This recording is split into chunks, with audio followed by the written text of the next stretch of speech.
Yeah. Welcome everyone to this second in virtual accounting panel debates that we're having, and we have some very esteemed guests with us today that lead accounting communities and networks. So I'm going to give them an opportunity to introduce themselves in just a moment so that you can get a feel for who is in the virtual room.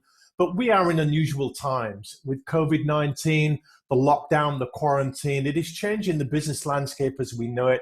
And accountants have been described as being on the front line, not of the health service, but of the health service for businesses, if you like, as the trusted advisors. So accountants, lawyers, they are bookkeepers as well, Gary, with deference to you. They are managing tricky situations at the moment. So we're going to get some perspectives. We've got some questions to go through and share the insights of some very smart people who have their finger on the pulse. So I'm going to get our guests to introduce themselves right now. I'm going to start with you, Martin. You are top left as I look, and we'll go around clockwise. So just take a moment to let the people watching know who you are, who you represent, and what it is that you do. Martin Sharp, Executive Director of DFK International. There's a small clue to that in my backdrop, I think. So that Nicely done. We're an association of independent accounting firms, representing about 225 firms around the world in more than 90 countries. We come together to share knowledge and expertise, as well as to assist clients with doing cross-border business. Thank you, Martin. Gary. Hi, I'm Garry Carter. I'm president of the Institute of Certified Bookkeepers, or ICB.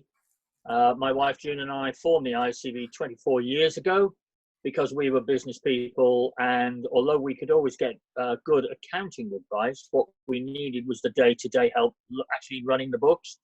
And we were paying our accountant to bring in one of their part quals who was given the dreaded task of looking after the books.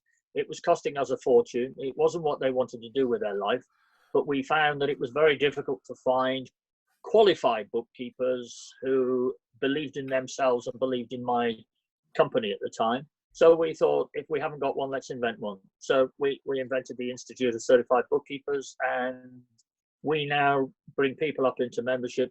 Every single member is qualified by us or by somebody else. They don't come in without that. We're also a money laundering supervisor, so we're regulated through OPBAS and the FCA, and we issue licenses to our members. So we are very, very tough on our members so that everybody is happy with the service that we provide, and everybody feels a safeness by using an ICB bookkeeper. Thank you, Gary. Tim Morris. Hello, everybody. It's Tim Morris here. I'm the Executive Director for the Middle East, Europe, Middle East and Africa for BKR International. We are an international accountancy association. We have some 160 members in 80 countries around the world, and I look after the 62 in Europe, Middle East and Africa. Nicely done, very succinct. Thank you, Tim. And Timothy Wilson, it says on your Zoom thing here, but I always call you Tim as well. Yeah. Great, thank you, Rob. Tim Wilson, Chief Executive of MSI Global Alliance. We're about 260 firms. We're 50% accounting firms and 50% law firms. We're mid-size in terms of the size of our firms. They're all independent. We're in about 100 different countries. The association has been running for 30 years, 30-year anniversary this year. Quite a momentous year to be celebrating one's 30th. And I've been Chief Executive for just coming up for 6 years. Thank you. And can I just start off by asking you, how often do you as leaders of associations and networks actually talk to each other around things like this, or are you all off doing your own thing? Tim Morris, are you collegiate in your approach? I think we are fairly collegiate. I mean, all our associations and network, and it's interesting, both Timothy and Martin and myself all belong to associations, not networks, and there is a difference there. And in many ways, I think our job's a bit harder, but yeah, we all certainly try and get together on a reasonably regular basis to swap notes, because again, I'd rather learn by other people's mistakes as well as my own. I make plenty of those, but if somebody else has done it, I'm quite happy to take the good advice from somebody else. So yeah, I think we are. I mean, there's a bit of friendly rivalry, of course there is, but no, I think we all pick each other's brains regularly. Sure. And Garry, do you canvass the opinions of your peers at times like this? To a certain extent, yes. I think the money laundering regulations have forced us into the ring together, so it has been more helpful. But certainly, we would normally mix with more like the ICAW, ACCA, and that at that level of institute. But it is useful. I think we do need to speak to each other. I must admit, I haven't met the other three gentlemen on here today, so I'm very pleased to be invited into the ring, if I can use that analogy again, because I think it's useful.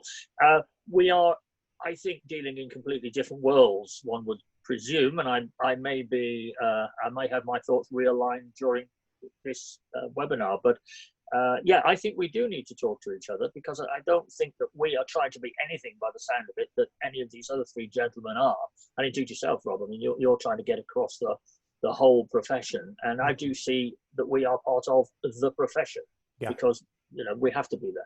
Sure. Well, let me welcome you all officially. We appreciate you giving up some time, and let us kick off with a question. I'll start with you on this one, Martin, first, on how well you think the accounting profession is coping generally with what is going on right now, because they're under huge pressures, aren't they? It's going to be a mixed picture, I should think. Speaking to our member firms around the world, it's a very different picture in different economies, but there are some common themes. Those firms that have adopted technology, particularly cloud accounting, and their clients who are also in the cloud have been able to adapt and adopt very quickly. So I would say they're coping extremely well in terms of continuing to deliver services to their clients. I think you put it well earlier on. I've heard clients describe one of our member firms as the front line. They said, well, you're really like the doctors for businesses, aren't you? And business is having a heart attack at the moment, which is why we're turning to our accountants and indeed the lawyers as well. Let's, and recognizing Timothy's a group of law firms. We have a number of law firms with us too. And they're also getting inundated with inquiries from their stressed clients. The business place is in a very difficult situation, and so they're working very hard to help them through. Yeah, I've heard the phrase that the accountants and their ilk are wearing capes right now as superheroes in saving livelihoods rather than lives. Tim Wilson, how do you feel the accounting side of things is coping with what's happening right now? Yeah, I think it's been very location dependent. Right. And of course, if you wind the clock back to sort of January, February time, I remember sort of speaking to some of our Asian firms, and one didn't really properly understand what they were going through at that particular time. And you fast forward, and more recently, one's been talking to some of our US firms, and I've got a real sense of quite a bit of sort of panic and firefighting taking place, actually. So I think it does slightly depend on where you are within the coronavirus cycle. I think it also depends on the size of the firm, and in a way that demonstrates to a certain extent the capability of the firm. And I feel that the firms who have pretty solid management and are very stable have really coped very admirably. I think some others, where perhaps you've got a managing partner who maybe is a very good practitioner, but not necessarily a particularly strong leader or manager, in the true sense of the word, I think they've found it a little bit more difficult. So I sense overall the vast majority have been doing a lot of firefighting and looking at efficiencies and looking to see how they can embrace that technology that Martin was just talking about. Yeah. The really good ones are looking sort of slightly beyond that, and they had all of those things very much in place and are able to look at other aspects such as client relations and the like. Yeah, we will come on to some of the challenges in just a moment, but when Tim mentioned leadership there, Tim Morris, I saw a little wry smile on your face. And how are they coping generally from your perspective? Well, it's interesting to hear both those points of view, because so much of what's being said is totally familiar. And I was talking to one of our partners earlier on today, and we're looking ahead now. leadership and management of teams working from home is a different skill set, as opposed to being able to turn around and say to somebody 5 feet away from you, do A, B, and C. It's a conscious effort to pick up the phone or Skype or whatever method of remote working you're using, and getting that message across. So that was one that I found quite interesting. The other interesting one to me is talking around the world, and how some of the Asian firms were actually in quite a good place compared to a lot of the European firms because of SARS, which hit them previously, and some of them had actually taken that on board. And I was on a webinar last week, and our Singapore members said, well, actually, we're quite lucky in so much that a lot of what we are doing now, we had actually planned and talked through after SARS, never expecting to actually have to use it. So, I think that's a good pointer for the future, because certainly a lot of our firms, they've done the initial firefighting. There is the survival of the firm. And again, as Martin says, sort of size and location is crucial there. And some of our African firms where the technology and the ability to trust people outside the office space. And when I say trust, I don't mean individual trust. I mean trust the system to work outside the office place. That becomes more challenging. Sure. But it's being able to take these lessons and looking ahead and make sure we don't forget them in the future. Well, when we look at what's next, we may ask whether the accounting profession has learned any lessons from the 2008 financial crisis. What contingencies have we put in place since then, and how have we maybe been found out? Garry, what's your take on the bookkeeping side of things, and how have they coped with what's happening? I think bookkeepers generally have coped very well. Slightly different reasons behind it all, but I think they have. Martin made a particularly good point, I think, when he called accountants doctors. Well, we are actually the nurses, if you like. The doctors do the big stuff. They do all the painful stuff and the cuts. But the message is then delivered via the nurses, and the nurses do the bedside manner. So I don't want to labour too much on that, given the current climate. However, that's what we do. And the other thing is that I think probably unlike accountants, 5 years ago, we began to very rapidly take on the cloud. 98 point something % of our members are now virtually fully cloud. And they've been there and they've been able to adapt, which means that when we've had problems like this, the clients, our own clients, have been able to adapt very, very quickly to what we're doing. I think where the slight difference is with our members and the members from the other organizations is that 80-odd% of our members are women. A lot of them are now working from home, but they've also taken on a husband that isn't normally getting under their feet and several children.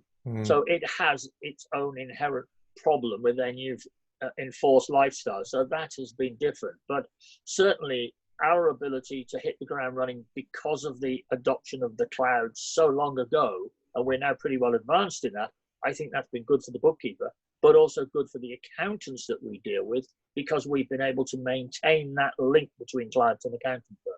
Yeah, very good points. And let's pivot to the challenges that your member firms are facing. And Tim, Wilson, I'm going to come to you first on this one. We've already talked about leadership, agility, the ability to react and adapt, embracing the technology. We've talked about working from home already. When you talk to your members, and I'm sure you're talking to them every day, what challenges are they facing? Yeah, I mean, I think the first challenge in many ways has been related to cash flow. Therefore, it's been financial. I mean, at the end of the day, they're running businesses, and they need to make sure those businesses are viable. And if the business is viable, then they can pay partners, pay staff, et cetera, And so I think the cash flow has been absolutely critical in the first instance. And so it's actually been therefore looking to a very large extent at financial aspects and financial efficiencies. That then relates back to clients and getting his arm around a client and trying to find out what their current situation is. So I think that cash is the first one. The second thing I think is people. And I think that the reality is, of course, offices have had to close, it's gone to remote working, and therefore with that, first of all, you've got to have the technology to be able to do that. And in most cases, they have been able to do that. Again, I think it's slightly location dependent around the world. But even if you are able to do it, it's the management of that. And particularly, I think perhaps maybe, younger people who are perhaps more tech savvy, but less used to working from home, or indeed may not have the infrastructure to work from home. So I think that there are some of those sort of difficulties. So I think that there are very significant sort of leadership and management challenges associated with technology, which people can't escape from. Sure. What are you seeing with your members, Martin, in terms of challenges they're facing? People, processes, systems. People are a really important consideration in a service industry of this sort, the professional services. Yeah. It's Garry used the phrase which we've been hearing a lot about, working from home. I heard a really good webinar this week saying actually it's not working from home as we know it, because that's something that people have chosen to do and usually do it in circumstances under their control. It's actually being required to work in your home. It's quite a different perspective, and especially for those who are, as Tim just said, managing quite challenging circumstances with families. Garry said this too, families that they're not used to when working from home. It's not the same thing. Their circumstances are quite different from those of that, doing a Monday or a Friday when in your home office is quite different from having homeschooling coincident, and perhaps as partner who's similarly at home. So that's one element. The processes are obviously different from those of in an office where people are standing close to one another. And in the accounting profession, especially adopting audits, because a lot of that involves site visits and protecting your people from the serious life threats to life that they would have from site visits is a very important consideration. Yeah. And systems come down to the technology, which we've already covered. Sure.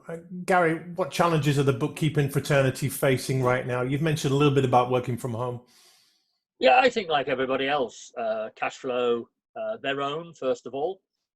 But then in order to service their clients, who most of our members will have filled in furlough claims, and thankfully they're now coming through, so their clients will be getting money.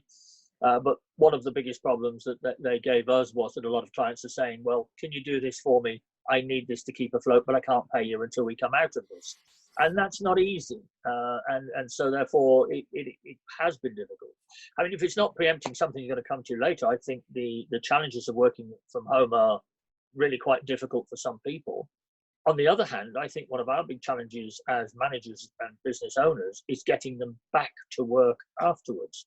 Because a lot of people who wanted to work from home, and we said, no, we only work from an office, are now saying, well, look, I've proved I can work from home, so can I work from home 2 days a week or 3 days a week or whatever? And we're already starting to have this argument with some of our staff and saying, yeah, but it's not working as well as we want it to. So the fact that it can be done doesn't mean that we want to continue with this, because, I'm finding that the string of emails, if you've got 5 people in a group that goes round and you answer the wrong one, and it gets very confusing. Yeah. And I like to see the people I'm talking to. I like to see the color of their eyes, the reaction to what I'm saying, and I like to really, give them the corporate message. If they're all going to want to work from home, I'm not sure how we're going to talk them out of it by saying, actually, it doesn't work. They sort of prove it does. It's an interesting one, and we will come to the question, what might the new normal look like? Tim Morris, anything to add from what you've heard? I'm sure that you'll echo some similar sentiments, but what are your members telling you about the challenges they're facing? Well, it's interesting, just picking up on Gary's point about working from home, because I think this is one of the fundamental things that's really hit us. And certain cultures do it differently, and I think from an international basis, it does change around the world. But one of the things, if you're working and running a firm in Tokyo, London, New York, in the future, you're going to be looking at the price of your floor plate, and if people are going to say, I want to work from home, and you can prove it can be done, and again, bookkeeping might be slightly different. There's a great temptation to for medium-sized members to emulate some of what the Big Four do, and you go into work, you pick your briefcase and your computer up, and you plonk it down on your allocated workspace for the day and get on with it. And other times you'll be working from home, and you might be able to save quite a lot of money doing that. I think that's a medium-term issue. So there are lots of challenges to all this, and I think there's a change of mindset. And whether this kick-starts that, I think it probably will do.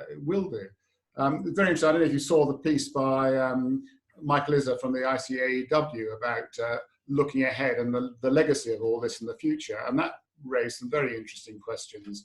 Where the profession goes in the future, because whatever happens, it will change an awful lot. And again, I think you want to discuss that later on, so I won't go any further there. But sure. One of the immediate issues, and again, we picked up with cash flow, is I think the quality of your clients. I think where you can be, I think you might be a little more discerning about the type of clients you're taking on. And we're always listening to our members say that we only want good clients. Sometimes members don't get that option, but I think a crisis like this, you have a think about the type of client you want to take on, and the client that, as Garry says, can you do the work? I'll pay you later.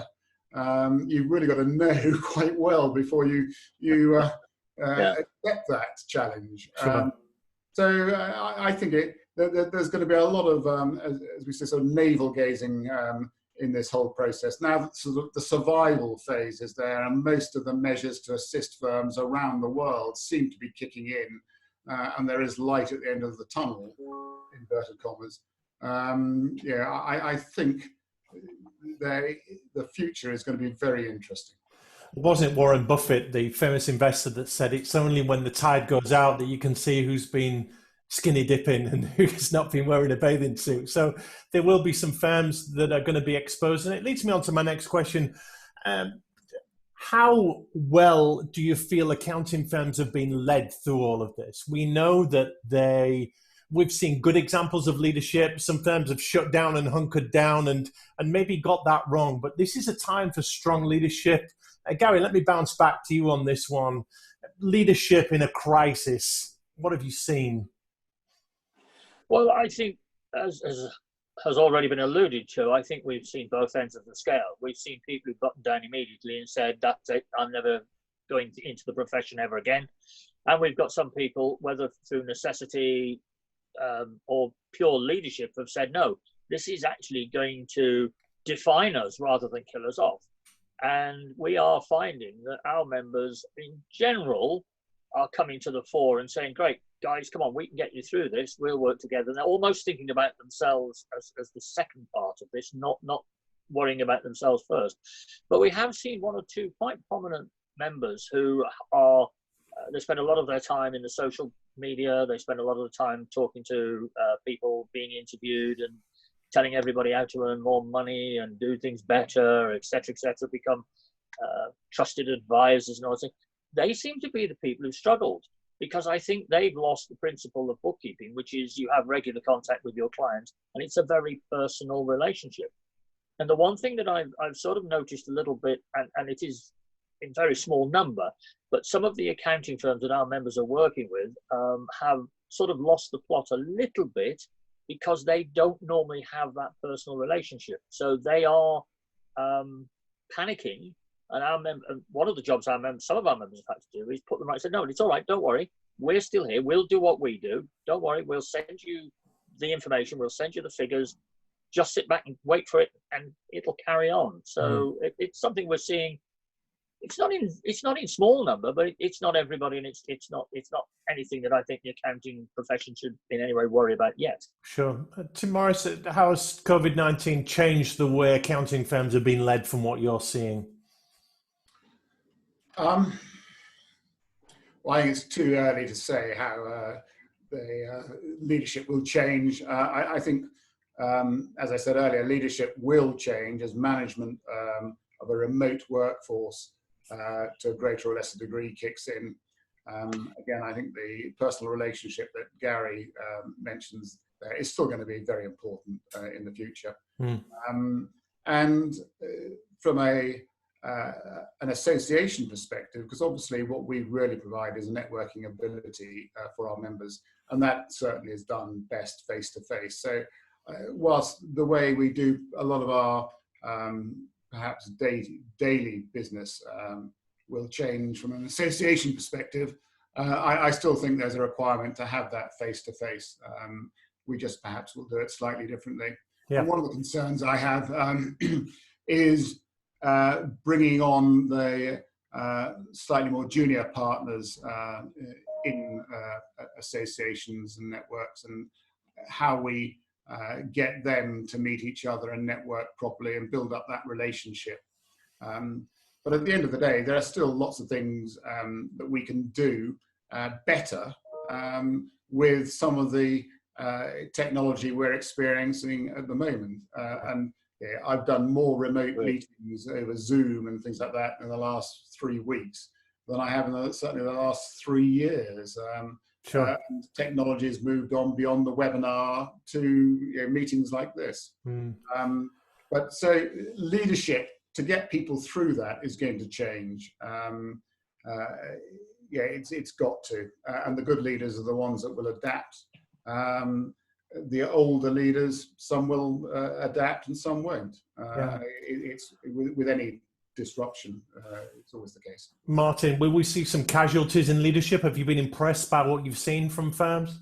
I've seen some strikingly good examples of superb leadership, and most notably in Central and Eastern Europe. The firms there, many of our firms have really impressed me in how well they have adapted to the system and how well they've led their people, given a vision, a clear way of how this is going to work, and then supported them in their new work environments, taking great flexibility, providing with the systems and processes that they need to be able to work locally, and the support that they might need. Our firm in Moscow really impressed me fairly early on. They were describing the processes that they've set up, including some of it's led from below, if you like, but including morning yoga sessions that they've been running collectively to keep the team fit, doing lunchtime joint cookery organised by the leadership, but then taken on by the membership. So somebody this week, right, we're going to do lunch together.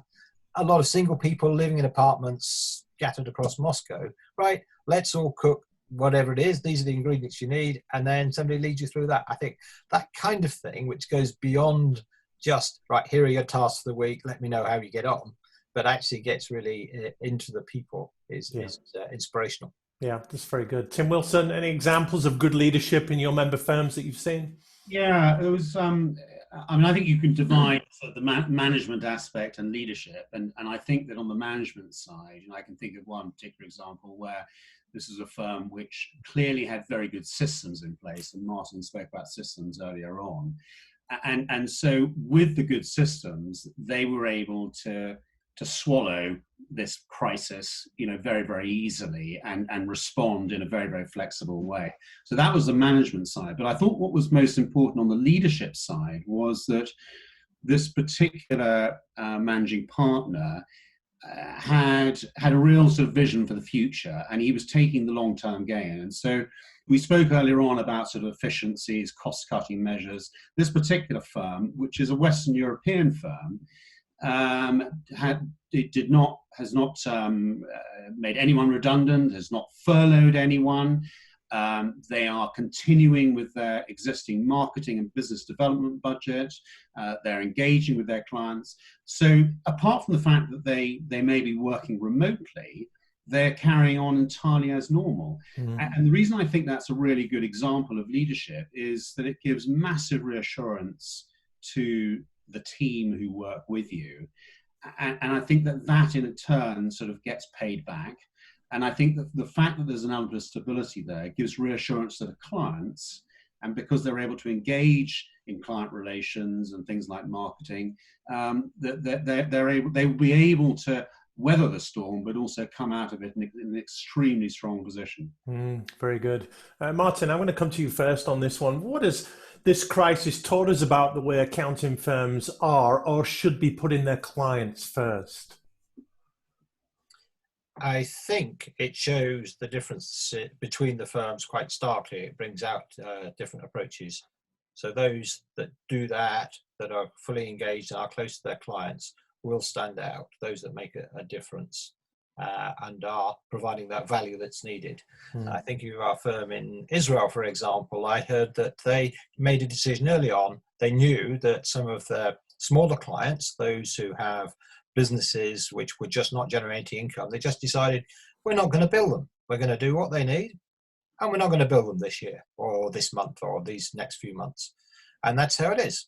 They're larger multinational clients. One of them is a well-known delivery service provider, parcel delivery type service. They're doing brilliantly. So they're quite happy to pay all the extra bills and whatever. So by taking that kind of approach, firms can show that actually they do care about their client. They recognize the stresses that they're under and can adapt. Yeah. Tim Morris, I've had different definitions of the word proactive. Accountants are called to be proactive with clients, but not all of them interpret that word the same, do they? No, they don't. And again, I think it also depends where you are around the world and the cultures you come from.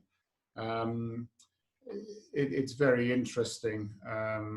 Some of the US firms are reaching out very quickly, reached out very quickly to their clients. Whereas I think in some of certainly the less developed world, there was very much a question of survival of the firm to start with. I think one of the dangers of conversations like this is we always see it through the more developed eyes, you know, our bigger members and all the rest of it. But a lot of our members are, you know, the smaller side of medium or the larger size of small firms in some fairly challenging places without coronavirus. And you know, some of them, it really is a life or death issue. And we've certainly in the Far East, we've had members, we've certainly had one member, a partner die because of the COVID-19 business. So, as I say, being proactive depends on the circumstances you're presented with a lot of the time. Yeah.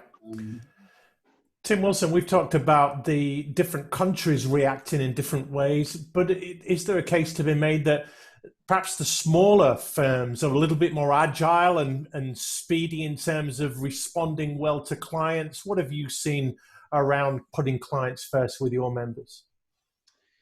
That's a very interesting question. I mean, I think I would tend to echo what Tim has just said. I think some of the smaller firms, I think that they have, the client issue has impacted upon them perhaps a little bit more, and I think that they have probably been driven more to the firefighting survival side of, and I think so. I would err on that side. I think the larger firms, they have different challenges, largely related to, you know, they've got large overheads actually, and that in itself creates difficulties. But they probably have a little bit more capacity with those larger overheads, larger staff, to actually engage with clients and ensure that they are reaching out to clients and see how they can support clients, rather more so than the smaller firms, who I think are probably more prone to the survival phase. You know.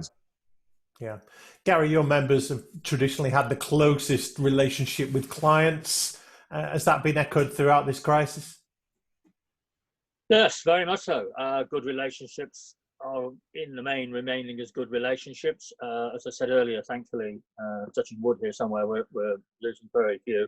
I mean, we have members in 134 countries, so we are pretty well international. And a lot of countries have already had problems, perhaps not the same, not of this scale, but we have a big membership in the Philippines, for example, which has been virtually flattened for 2 out of the last 5 years by hurricane.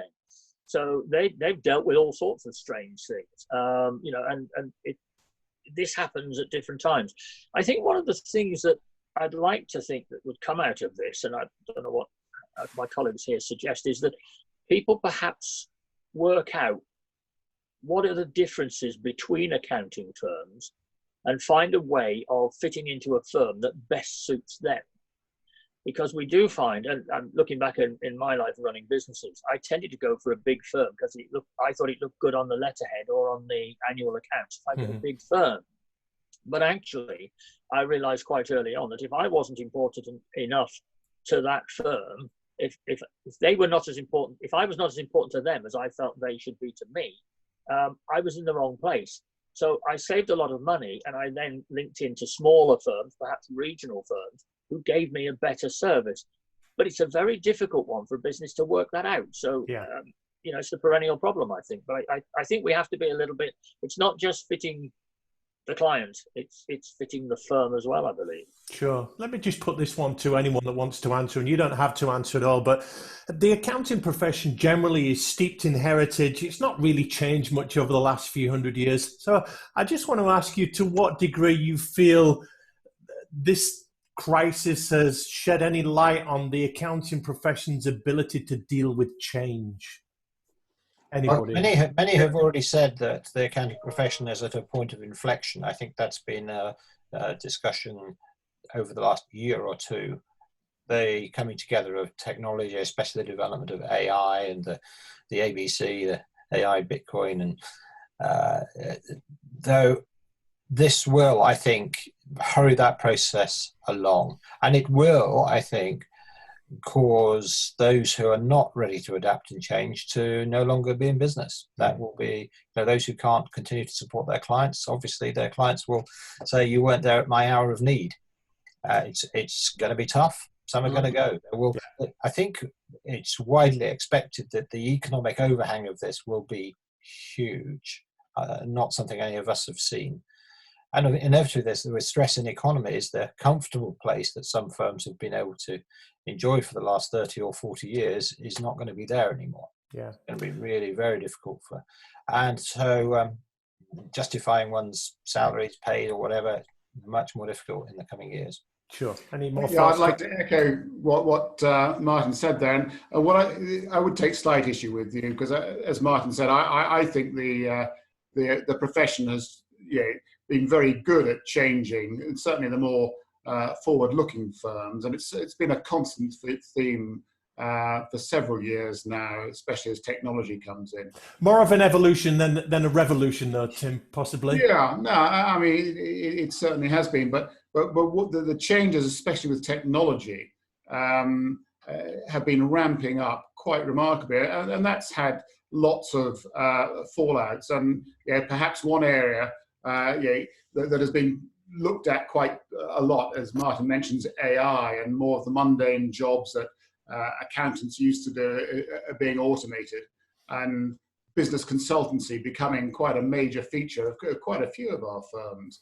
And of course, that as business moves forward, a lot of other businesses, a lot of clients will be looking at how they do business in the future and the changes required there. And that's something that our members can get out there and say, we've been doing this consultancy for ages. We can actually take advantage of that. And so, I think the profession, if it wants to be, if it's agile enough to be, those who are forward-looking can benefit from the future. Yeah. There's certainly new skills and technologies that firms need to invest in to mitigate crises like this in the future. That involves change, doesn't it? Anyone? Yeah. Yes, Tim. I mean, I was just going to, I definitely think that technology is going to force things. And I think that even just the way one operates, I think things like large expensive offices are going to come very much under sharp review as we go into 2021. But I also just wanted to pick up on something that Garry was talking about earlier on in terms of finding the right firm. And I think this whole concept of the trusted advisor is going to come much more into sharp focus as we go into 2021, because I think that people have been talking about this term trusted advisor for the last few years or so.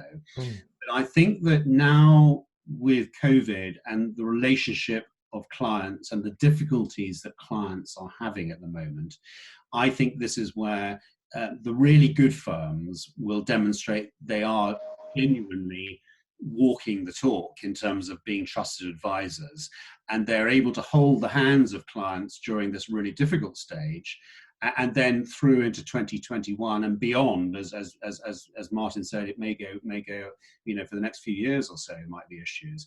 But so I think it's that development of the trusted advisor, so that there is a genuine relationship taking place.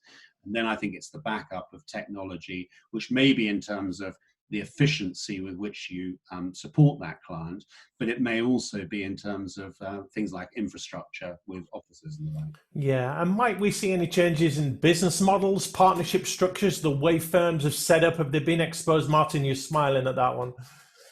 I'm just very impressed by a Dutch member firm of ours, which runs on what we in the UK would know as the John Lewis model. In other words, the ownership is actually amongst all the employees. An employee-owned business, so everybody has a stake in the business. Yeah, and I think that's a really interesting model which is a big departure from partners. And we knew already that the partner model was proving challenging for whatever intergenerational reasons.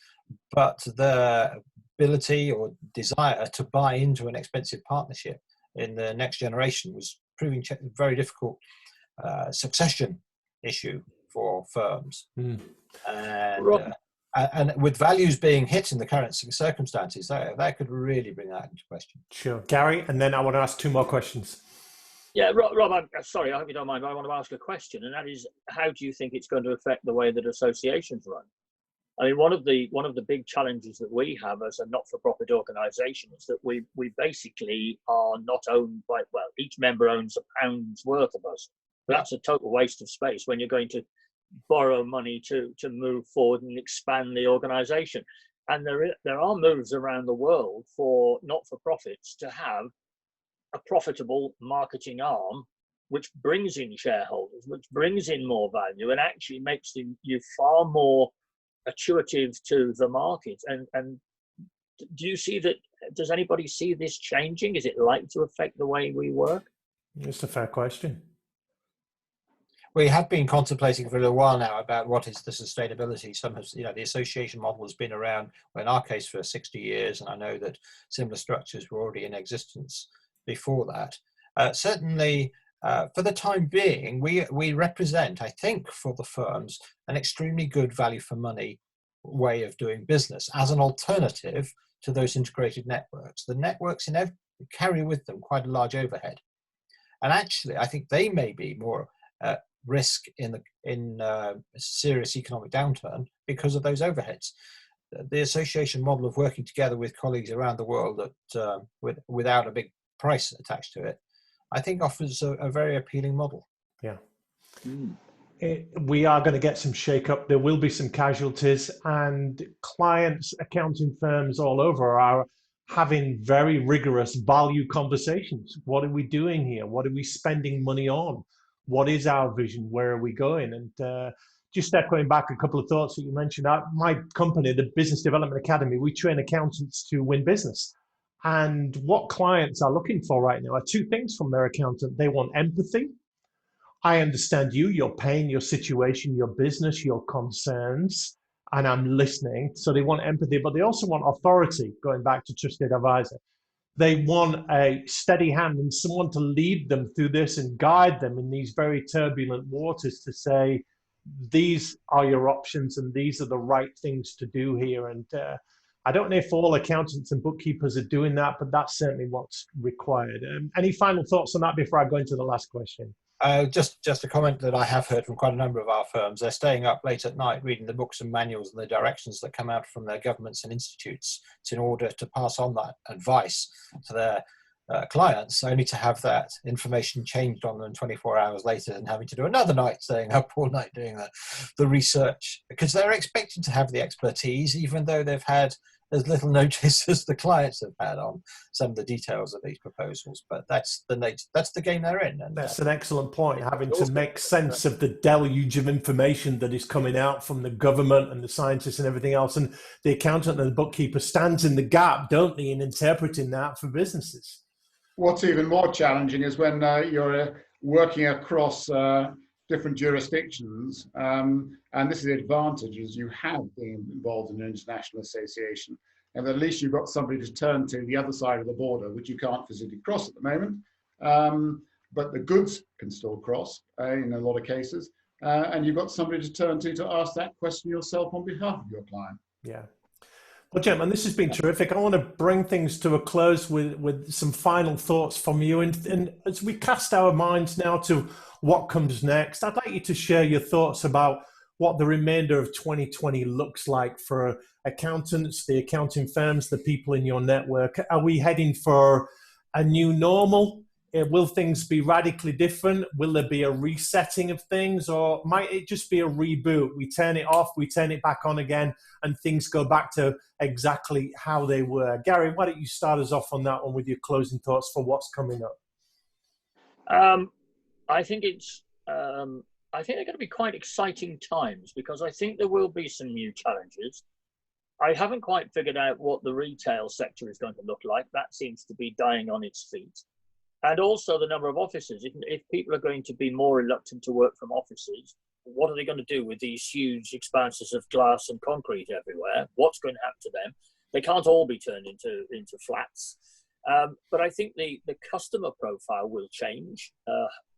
Presumably the best businesses will survive, a few others by luck possibly. And I think we are going to be called upon to provide advice.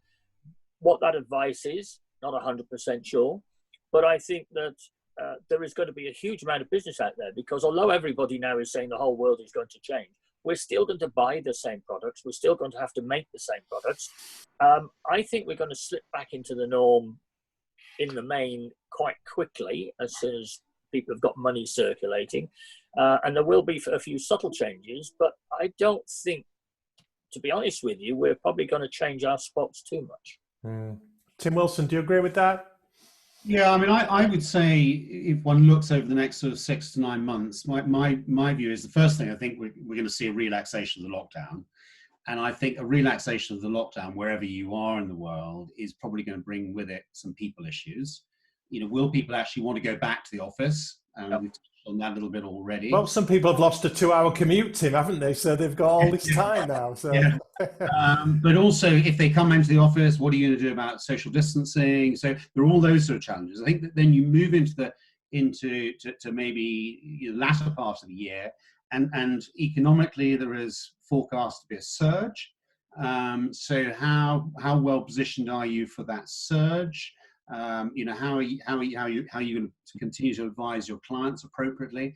And then as we go into 2021, then the whole thing is that the new normal, if you like to use that phrase, is to, you know, how is technology going to endure? How are you going to do things differently? What have you learned from the experiences of COVID in 2020, which you're going to take forward into next year? So, and that again brings back people issues. It brings the technology side as well. So I think people and technology are the two key things.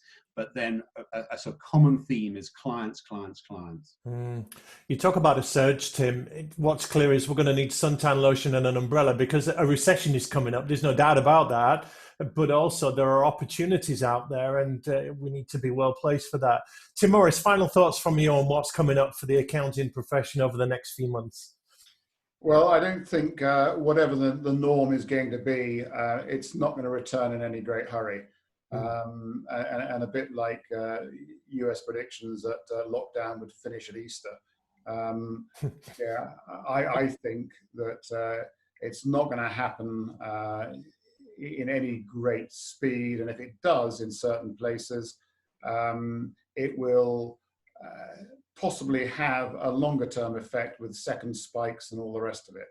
And it's this balancing act our governments have got to make between keeping your people safe and making sure your economy, doesn't die, and that's really challenging. And I think there are lots of opportunities for accountants out there. It's just making sure you recognise them, find them, and make use of them.